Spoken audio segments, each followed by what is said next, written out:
It's God, just such a typical lesbian. I love the sound of paper turning. It's like turning a labia.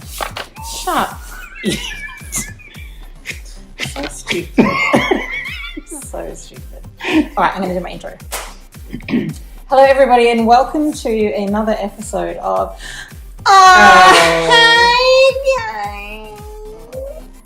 Girl. As you can probably already tell, I'm joined by my friend Sarah. Hi, Sarah. Hi, Sally. I mean, Wilbur. Welcome back. Thank you. Thanks for coming. I'm actually really excited about today's episode. Yes, I can see you're practically sliding off your chair. Practically. So this is our follow-up to Carol.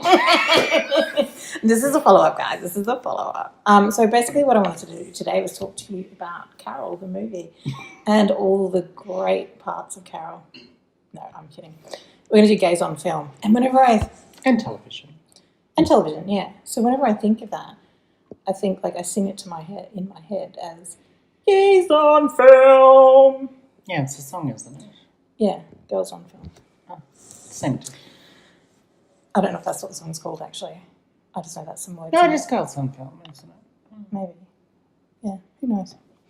So basically I wanted to talk to you about gays on film, and I'm very, very excited to be talking about Talk with that. me or at me? At you, mostly. Yeah, so I've got some notes and I'll go through them, and you can just chime in when you feel like it. Sure.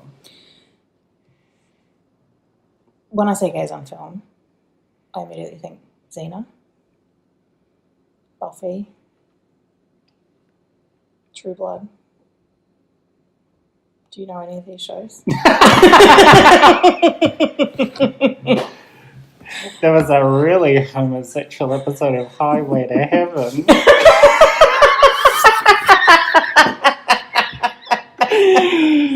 Do tell, because I don't have that written down.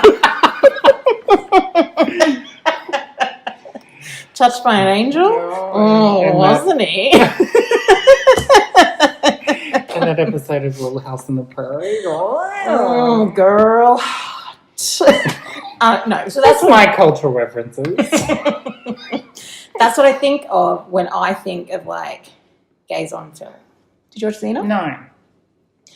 Every Saturday night I was there for Xena, and I taped it, and I had a lot of tapes of Xena, video cassette tapes, VHS, baby.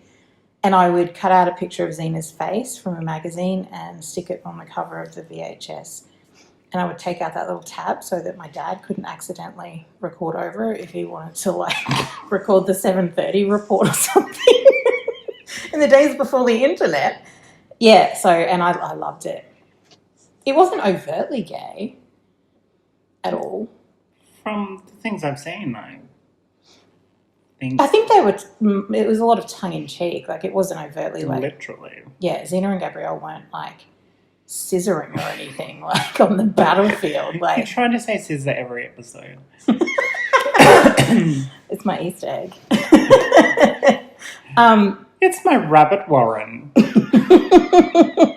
There's rabbit hole. Mm. How many times can I say rabbit hole in this episode? God. No, but it wasn't. It wasn't overt. I think it was that real tongue-in-cheek kind of two birds travelling around the countryside. Good versus evil. Two birds. Is that how it was sold? So, we've got these two birds. It's two Sheilas. They're both pretty hot. We'll stick one in leather with a sword. Speaking of that, though, I had this huge Xena poster behind my bed. Oh, God, and your parents didn't know until they found the alcohol. I think the excitement of finding out a movie's got a gay character is like Christmas coming. It just makes me, I think it makes my heart sing, because I'm like, really? And then immediately what are you ladies going to get up to? I wonder what the storyline will be. Someone will have a mental issue, and then they'll be married to a man and then fall in love with a woman and go to a mental institution because they're clearly crazy. Oh, God, this is Carol, isn't it? Well, okay, if you brought it up, let's talk about Carol. I've never seen it. No, but I find that, not now so much, but in a lot of those earlier kind of movies, and I'm really thinking Heavenly Creatures here, I guess, is that lesbians have these mental issues, which kind of explains all of their behaviour. Like, oh, these two girls are disturbed. They're lesbians and they're psychotic killers. Like, yeah. So I mean, seems to fit the card, right, monster? Yeah, well, whatever. But no, that feeling, and I remember even around the time of like High Art and Bound, for me, renting them from the video shop and having that exciting secret almost, like that you knew that you were going to be seeing some sort of lesbian, Bound, lesbian sex scene. Hello, Jennifer Tilly. Oh God, how perfect is she? How perfect is she all of the time? Like, she is. She's just, it's just something about her. She just has this quality about herself where she's serious, but she doesn't take herself seriously. Yeah, and I think she uses that voice, like, because she's clearly very intelligent, I think, in Bound. So she uses that real dumb, and I'm using inverted commas, dumb blonde kind of, like voice and stuff. But yeah, I don't know. I love her so much. Oh, just incidentally, she was also in an episode of Frasier. Yeah. And she was hilarious in that too. Also a really funny episode. But we'll talk about that on my Frasier podcast. Also, that does not exist. And will never. It's actually a great idea. Yeah, but no, so I would take those movies home, and essentially with High Art, I remember waiting for my parents to leave and watching it and just being submerged into this lesbian. How long are you guys going to be? Running time's 2 hours. So do you think you'll be gone for that long, or can I? Yeah. I don't want to pause. But and then even then just watching them, and just. Is that really shooting? Yeah, it is. And Thanks, Google. And Ryder Mitchell. Yeah. Yeah, so I remember watching them, and even to the point of movies like But I'm a Cheerleader and stuff. That's a funny movie. Yeah, and I know that we all watched that together and we loved it, and I think that too was that idea of it not being okay, but then that message in the end that it was okay. I think it kind of gives you that hope in a way. But I think having representation, and I think the kids, and I'm going to say this and sound like an old lady, the kids today, it's good because there are those kind of movies out there where it's not, I guess they're not watching them in secret, or there is so many gay people, and it's much more accepted and tolerated now. And I hate using that word tolerated, but but for me growing up, I didn't have any real representation of any of that. I kind of made a fantasy out of even straight movies. I would reimagine them in my mind with me in it and someone I found. Kate Blanchett. Great film. Well, I love Kate Blanchett. So, yeah, I do imagine myself, whatever, as a partner of Kate Blanchett. But, yeah, it's kind of like that. I don't know, did you ever do that? Well, I mean, let's put this into perspective. When you think about the way that gays, and obviously meaning gays and lesbians, for anyone who is particular about references. I am not, by the way, anyone listening. I just group everyone together as gay because that's what I always have done. So, well, it's very limiting and quite ignorant. Well, maybe it is, but I think, oh, hey, gays, dudes, come on. Dudes. So what about the ladies? Well, I call ladies dudes too. Pals, all pals, come. Mate. No, I only use mate in anger. I hate that word. Yeah, but I only use it when I'm pissed off. Now listen here, mate. That's why I hate it. Mate. No, but putting it into perspective, the gay and lesbian journey is years ahead of, and as I've said in previous episodes,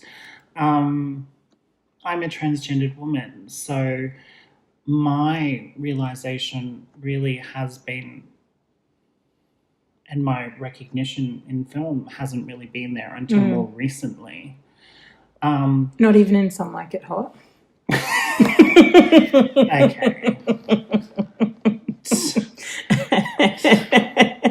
Some Like It Hot. Please continue. Thanks, Tony Curtis. No, but that's the fact. I mean, when you think of the trajectory that the gay rights movement has taken in their, I guess, and you said tolerance and acceptance, it's transgender's probably, 10, 20 years behind probably? Yeah, well, I think it's very far behind. But yeah, I would say so. Because what are the trans movies? Give me some trans movies. Well, I mean, the first movie that I had a connection with was realistically a gay centered movie. What was that? Priscilla. Oh, yeah. But come on. Terence Stamp? Oh, that's brilliant. Is an amazing performance. Yeah. This is the first time that I saw myself and heard about how I felt and was talking about the experiences that I had with my parents. Yeah. That was honestly mind-blowing for me. Yeah. I mean, I think too, that was a real introduction to that world of colour and humour and violence, I guess, as well. Like, I always, when I think of Priscilla, the scene that comes to mind is when Guy Pearce is beaten up, and I remember finding that very disturbing at the time. So I guess the fox out of the question. Yeah, but I remember being really deeply affected by that, and that idea that kind of stuff can happen. Like, but I guess that's the point, it does, and it's not really realistically spoken about in terms of gay and lesbian and transgendered relationships. Because, I mean, going on a quick tangent, when you think about you know how much I love tangents. The Me Too movement and Time's Up movement, it was very cisgendered, male against on female, sexual harassment and things like that. But you want to see some mind-blowing statistics? Look at the statistics where transgendered people have such high levels of having mental health issues because they're bullied and not accepted. Their high rates of crime against them, and I'm talking about rape and murder. Like, you just think that that's just not really spoken about, and I am appreciative of when they are spoken about, and that's why I appreciate Laverne Cox these days. Such a positive role model. I myself love Janet Mock. Yeah. Amazing writer. Loved her book. Absolutely. I have a friend who loves her as well. And I just loved how they were part of that conversation, and so was Carmen Carrera, about having that conversation back to cisgendered people, like when Carmen Carrera was on Katie Couric's talk show, and Katie Couric, I'm sure, is a very liberal person, very open, understanding, but asked about genitals. Yeah, I find that's the fascination. I find that kind of stuff very jarring, even as not a trans person. I do find that stuff really jarring. But that's like Barbara Walters interviewing the I'm sorry, I don't recall her name. She was a Canadian beauty queen wanting to be in Miss Universe, but obviously there were rules about transgendered people not competing. And she did an interview with Bob Walters, and it was such a more jarring conversation. So if I looked at you naked, I would see a woman, correct? Barbara Walters, though, is she gone off the rocker, though? No, but see, when you think of these people, Barbara Walters, Katie Couric, Well, they've got a really big They're following, I think. Like, but they're understanding. Yeah. They're not conservative. They're not trying to be negative anyway. And I don't take it as that. But it's just kind of taking a phrase from G.I. Jane. Just a brain fart moment. Yeah. And so where you think that that's an appropriate question to ask somebody. I think though too that's like, and I don't want to like make a generalized sweeping statement. But you will. Who am I kidding? I do want to make that. I think it's like straight white women. Like that is so typical of straight white women. Like to me, like is very open, very understanding. But then you get down. But see, I don't see it as a woman issue or anything like that. I think it's cisgendered people who feel that they have the right to ask. Do you think it's not about people understanding though? Like, I think it's about people trying to understand and they're going about it that way. And so what if they don't, I guess if they don't know, then they should say, I don't know how to talk about this. Or don't talk about it. But how do you know though? Like, I mean, I'm interested. As a lesbian, I'm interested in trans issues and, you know, all that kind of stuff, like the reassignment and all this kind of stuff. Like, how does that mentally affect you? Like, but isn't that up to the person? I mean, that's where they're directing the conversation. And that was like when Janet Mock was on Piers Morgan, of all people. And he was quite much the same. Male, you were born a male, you're a man. Yeah. That type of reference. I get the point, but back up because this is that person's lived experience. My experience now is totally different to that, and I really don't need a reminder of that. I'm just trying to live my life and move forward like everyone else is. And unless you want to have sex with me, I don't want to talk about my genitals with you. Which I don't. So we don't have to talk about it then. Like, that's fine. You come on to me all the time. You wish I did. Oh. So then that brings me back to the point about having representation in films and making more of those films. Like, you know, I think for me with trans characters, you know, I think of The L Word when one of the characters in that went trans. I think of Chaz Bono. I think Trans America. You know, I think of those kind of, like, that's where I reach for when I think about it. I mean, I loved that movie, Trans America. I went to see it with you. I think you loved it more than I did. I appreciated it. And Felicity Huffman should have won a fucking Oscar for that performance. But then again, a woman playing a trans.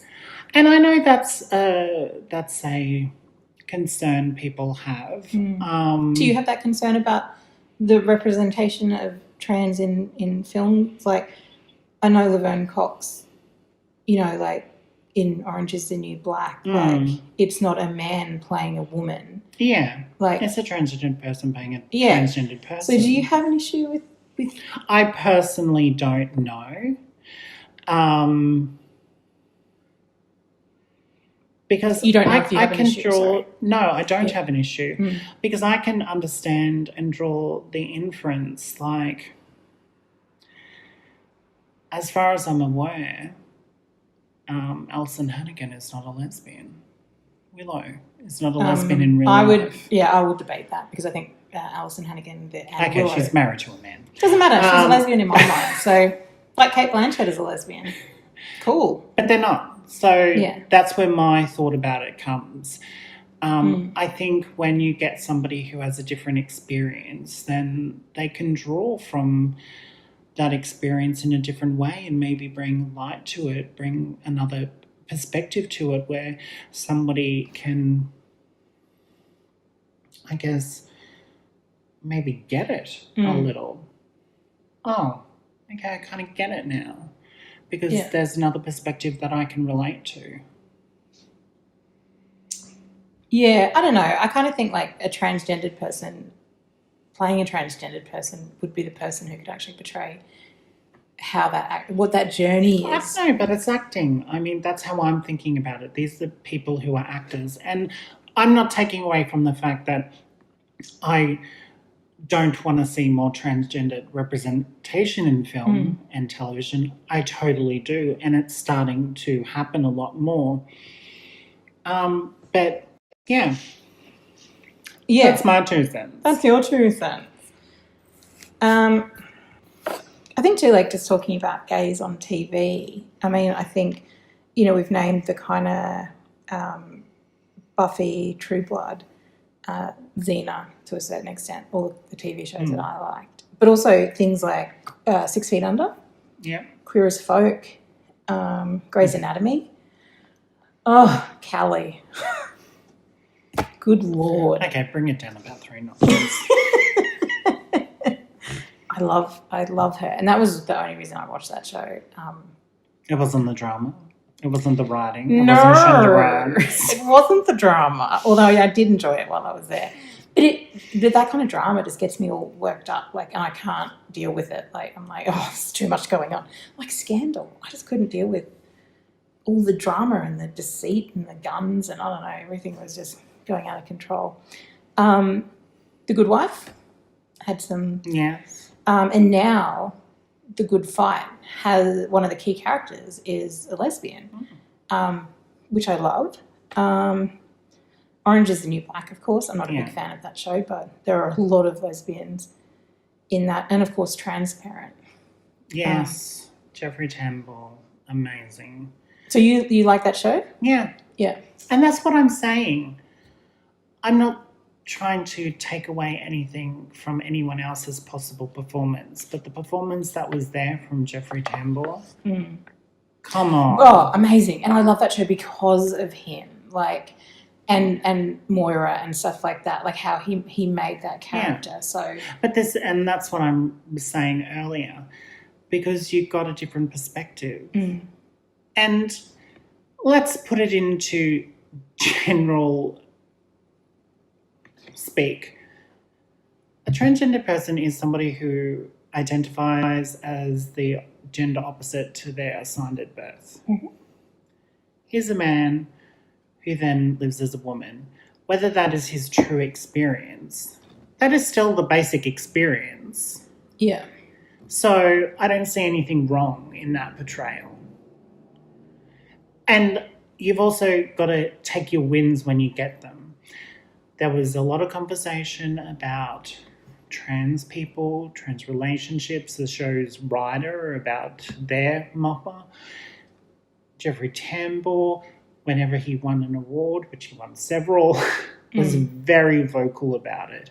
And was probably one of the first people who actually said what we talked about earlier, more trans representation in film. Yeah, absolutely. So just going back to your point before about him, I guess, because to me, as Jeffrey Tambor is a man, and when I think of trans, like when I think of you and the stories that you've told me about yourself, you've always felt like a girl. Yeah. But I guess when I think of him, he's a man. He's married in real life to a woman. He's never felt like that. So he can't really transfer that experience. But he still goes through it. I mean, living that role, having to have mannerisms, speech. As an actor, yeah, I can see that. But he's not bringing that actual experience of being 5 years old and wanting a Barbie and not getting it because he should be playing with trucks. So that's all I'm saying, and that's why I think it's really important. And I know you do as well for trans actors and even gay and lesbian actors. Yeah, but the thing I'd like to see is, how about a romantic comedy with a big male star who falls in love with a transgendered woman? Okay, so I think we're looking at about 15 years for that. You need to take it down. Brad Pitt will still be in the books by then.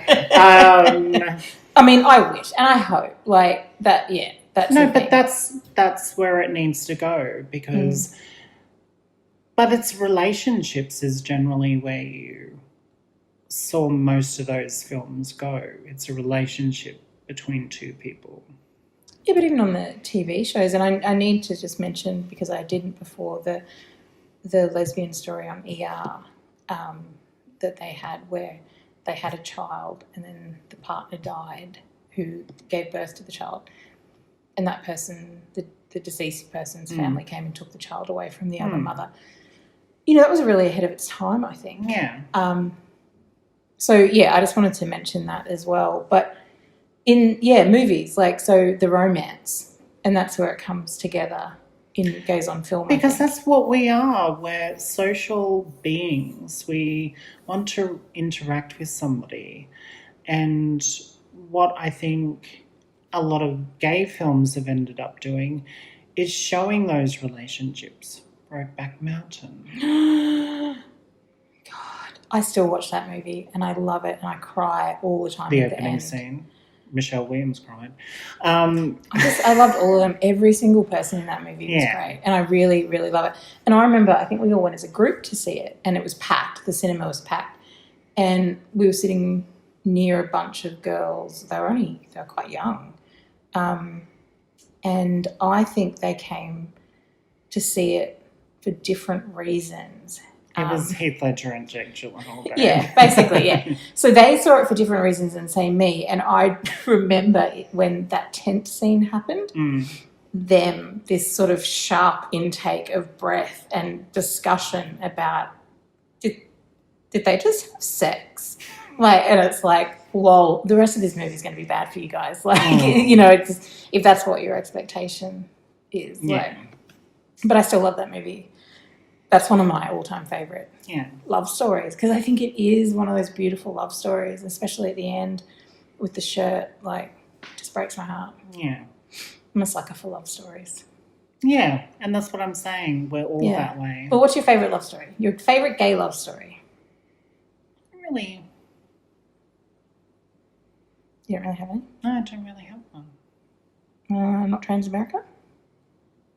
That's a good one. It's not really a love Chasing story. Amy? I've never seen Chasing Amy. Turning the podcast off. It's over. My favourite one, of course, is Carol.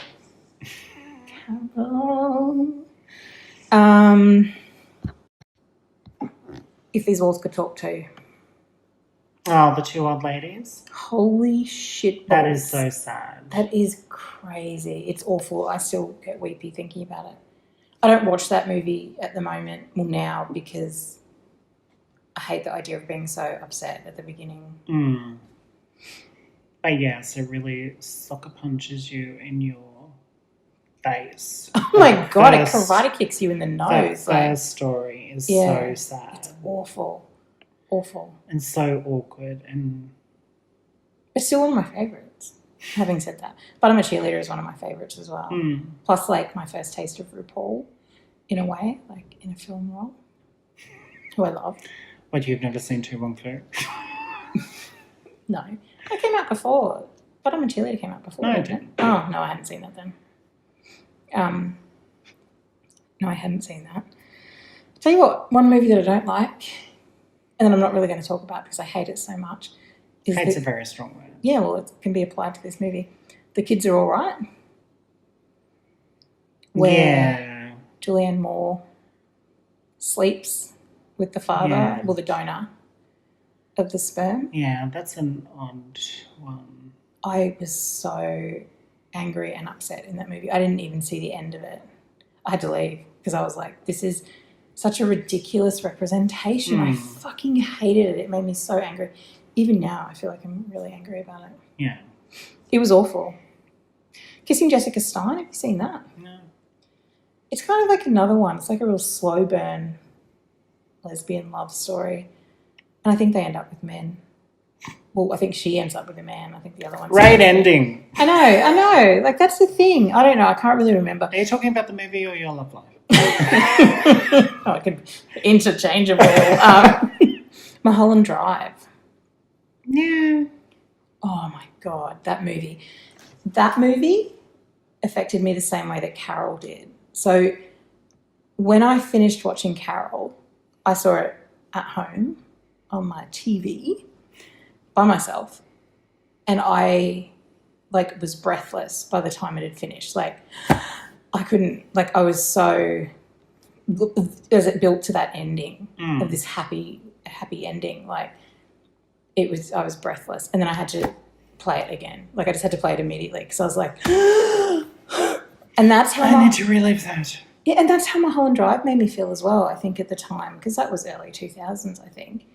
And just that whole feeling of this, I mean, that's a crazy story, and I still don't know that I understand it, but that relationship between those women, I think it was, that made me feel like that as well.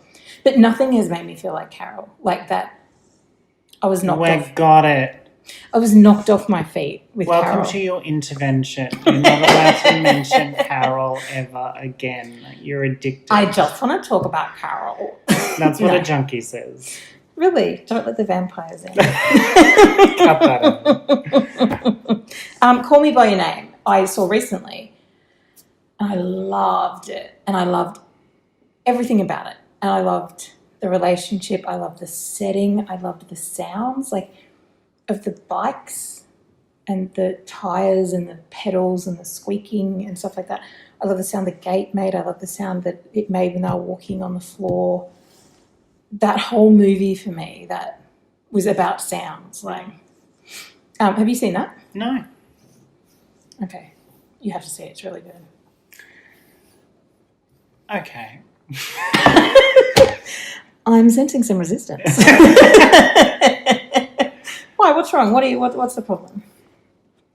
I don't know. I find those situations very difficult to handle because I obviously understand elements of what the film is, and I just think I don't know, the age difference has an issue for me. 24. Yeah. It's very... When you're looking at it through a lens of our current Me Too Time's Up lens, you're looking at things totally differently. You're looking at those type of things that were probably seen as fine. But I have the same issue with films where it's heterosexual characters doing similar things. I find that uncomfortable.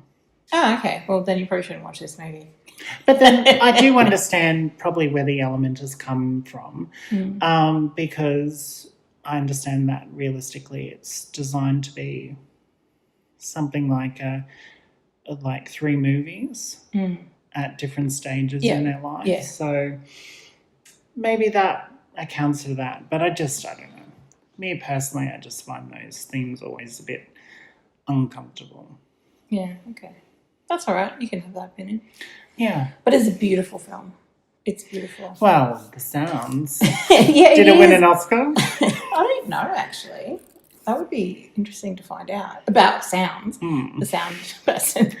Bravo. Sound effects. Bravo. The way that those feet went across the forehead was perfect. Yeah, no, I don't know. But I'm looking forward to seeing the second one because the way that the first one ended with him looking into the fire and crying, again, it just tears you the shit up. It's crazy. It kind of took me back to those, and work with me on this, Queer as Folk days, when we used to watch the original Queer as Folk, the English version. And I don't know, I love gay love stories, gay men love stories. I do. I don't know. It's one of my favourite genres.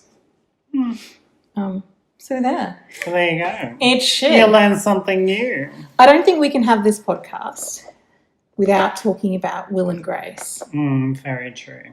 And surprising maybe to some people, I'm not a fan at all. I'm interested. Are you a fan? I like it, but I like it not for the gay aspect. Jack and Karen. Jack and Karen are amazing. Hilarious. Like, it didn't matter that it was gay and she was a rich, drunk, white, straight woman She's with so conservative traditional values that was just a monster. But awful. it's just so good. hilarious. Yeah. Republicans. Beverly Leslie is a homosexual. Yeah, I know what you mean. Apart from the show being this gay show, I think for me it always seemed like a straight person's idea almost of gay people. I don't like... Well, it wasn't Queer as Folk, was it? Which was No. gratuitous. Okay, cut. Gratuitous? Gratuitous? Like, it wasn't like Queer as Folk, Mm. which was so visual about And the groundbreaking, sex I think. Yeah. that went on. It Yeah. was so... Drugs, sex, everything. It was like, yes. Like you saw it happening. Yeah. And you're right. I mean, apart from a couple of kisses here and there, you didn't really see anything. No. You don't. And I don't like Will. And I struggle with Grace. Ouch. Yeah, I really struggle with Grace. And I don't know, a part of me always thought too, and I need to give the benefit of the doubt, I haven't really watched it a whole lot, and I struggle with people who just love it. I mean, and I guess a lot of people struggle with my love of Frasier as well, so, you know. Yeah, some one of them. It is a really great show. I get it. But, yeah, Will, I guess that straight man playing, it was a straight man playing a gay man to me the whole time. And I know that his character was quite uptight and stuff, but it was somebody who, for all the gay men that I know and have known, even the businessy straight kind of gay guys, like there was nothing about Will that I recognised from anyone that I knew in my life. Yeah. So, and for me, I always had a really big problem with that. Like, and Grace, I just don't like her. And that was just a blanket. Yeah, I like her hair, but I don't like her. And I couldn't be bothered with that. Jack and Karen, yes. I mean, Jack Perfect. and Karen, that was the reason I watched it. Yeah, and to me, though, it was a real straight person's idea of gay life. But I guess, too, it was really groundbreaking at the time, and that character of Jack exploded onto screens. And, you know, you had this openly gay, flamboyant man, like just unapologetically being himself. Yeah. And I think that credit where credit is due. But for me, I guess, like, the other stuff, just not interested in and have never really watched it. Okay, so we've talked a lot. Yes. And I think it's time to go. And have a drink. And have a drink. Yeah, you need a drink? Yeah. Okay. Cheers. A drink and a smirk. Or a vape, as everyone would remember, I vape. And if you want to know more about vaping, just go to the Need Help section on the website and you can find out about vaping and how to make it legal in Australia. Thanks for coming again. No problem. I love talking to you. I know. Yeah. I'm hilarious. I love your insight and I love everything about you. You love my insides? Absolutely not. Insights. Okay. So, yeah, thank you. Bye. Bye. Bye.